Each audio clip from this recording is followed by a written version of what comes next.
Megan Hicks of I Run Far. I'm with Katie Schide. It's the day after the 2024 UTMB, and you're the champion again. Congratulations, Katie. Good morning. Thank you. Yeah, it's nice to be awake and walking around. How does it feel? You're the champion of this race for the second time. It's a bit surreal, to be honest. Yeah, it's a race I always dreamed of winning. A few years ago, and then to finally be able to put together a good day in 2022 was more than I could have asked for, and then to be able to come back and have another great run at it was kind of still sinking in, I guess. It's you have the feelings in your legs, but maybe not your mind yet. Yeah, I think it all there's been a lot to do since finishing, so not much time to soak it in yet. Yeah, it is a blessing and a curse of winning the largest 100-miler out there, is that there are people like us who want to talk to you for a long time the next day, right? Yeah, but this isn't too long. It's okay. I want to start with something you said at the finish line yesterday that hit me.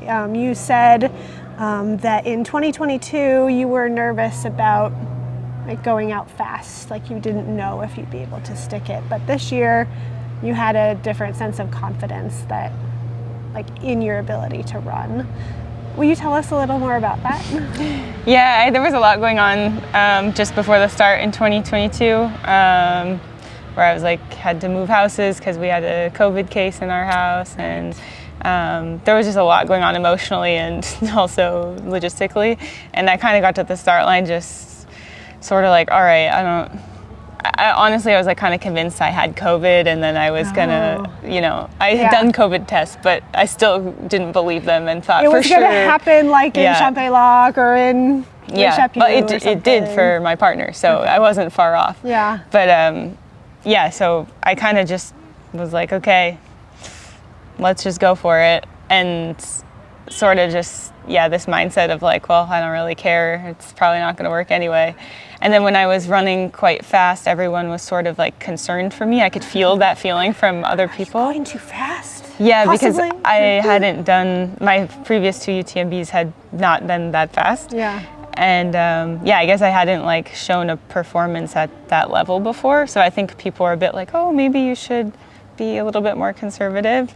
Even if they were cheering, I could still feel it a little. Feel it, and it kind of freaked me out. I was oh no, maybe I really made a huge mistake here, which it's hard to say in hindsight if it was a good idea or a bad idea. In the end, it worked out. But this year, I had written those times down for the first couple aid stations. Were you using the 2022 splits? Yeah, okay. It was just as a check to make sure I wasn't going super fast or much slower than them. I wanted to be kind of around that because I thought at this point I think I can run those kind of times more comfortably than I did in 2022. Yeah. But I just had more confidence about it. Because I knew the time in Saint-Gervais, I knew that the guys weren't running very fast. So when I was with the first guys, I knew, of course, you can always run fast at the start, but I felt okay, I don't think I'm making too big of a mistake because I know I did this in 2022 and the guys were 10 or 15 minutes ahead of me. Yeah. So trying not to judge my own effort based on where they were. Did it feel hot to you in starting, and did the night feel hotter to you, sort of digging into some of the details? Was it any different than prior UTMBs? It's always really humid at the start. Why is it so humid? I think it's just the time of year. The afternoons here are always humid. And then we're really in the trees between Saint-Gervais and Lake Contamine, and you're next to the river. So there's a lot of humidity there. I didn't find it that different from the other three times. And then during the night, it was kind of normal, maybe a little bit warmer than 2022. Okay. And 2021 was quite cold also. Maybe similar to 2019. Okay. But nothing crazy, and it was super clear, no fog. I think we had really, really good weather. It felt like the nighttime was almost the most pleasant night. There was no fog that your headlamp is trying to reflect off of. Most people were wearing one layer. Sometimes there's two layers out at night. It seemed like a really a charming night for running. Yeah, it was nice. There was it was very manageable. There was like a few chilly points where I pulled down my sleeves or I put my jacket on just one time, I think. So. If you look back at like the Katie Schide racing style of a few years ago, it was often that you would like run early in the race with other people. Sometimes you'd share kilometers and kilometers with some of your friends. But it seems like the Katie Schide of 2024 is like front running off the start, where you're sort of in no other woman's land with other men. Has that change felt for you, sort of not being as surrounded with women and passing the miles with other people this year? Yeah, well, I think the last time I really ran with people at the start was Courtney at Western States last year. And otherwise I haven't really, I don't remember, I guess at UTMB in previous years, but I think that's just because that's where I was at, and that was my effort, was to be with them. And I've also for sure gained a lot of confidence in the last, 6 years since my first CCC. So yeah, just being more sure of my own decision making. Unfortunately, there aren't as many women to run with as men, so you don't have as many options for pacing.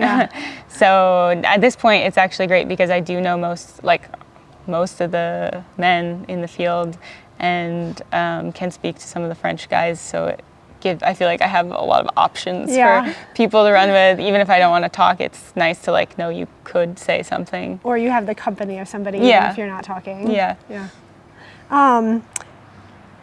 Did it feel, I guess from the outside looking in, things looked like they were pretty smooth for you until maybe the last 20 or 25 kilometers? Or rather, were you managing things that just weren't that detectable from the outside? I'm always managing my stomach, but nothing, it was manageable until, like the last 2 hours. Then I had a lot of cramping. I'm not sure if it was more my stomach or my diaphragm or both.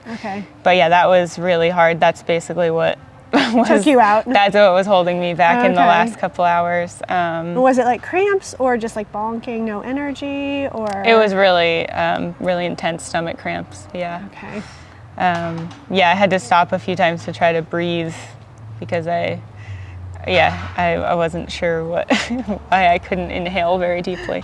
But I was able to just keep moving, so I could see I was still moving and not too slowly, so I just wanted to hold it together. Like doing the pace that you needed to maintain your position. Yeah, I knew my position was going to be fine. I was had some of those time goals in mind at that point, but I tried to just to be happy with what I was doing and not get too stressed. Last question for you. There's been this Western States UTMB double thing that's been a part of your summer. Probably when Western States ended, there was like the relief of having accomplished that goal, but maybe your brain started doing the math and stuff on UTMB pretty quick. Is there today, now, like both goals accomplished, mission accomplished? Can you let yourself feel like, end of season relief, accomplishment? Yeah, I am excited to start doing that. I feel like maybe once we get home and I have some time to breathe a little bit more, decompress. And I've only spent 3 weeks at home since mid-April. So I think I'm just looking forward to being in my place and calm, and because it really, when you bring that up, it still really isn't something that's totally sunk in yet. So Congratulations on your win of the 2024 UTMB. Congratulations on the Western States UTMB double. And congratulations on an off season of, sitting on the couch, relaxing, skiing, letting that all sink in. Thanks.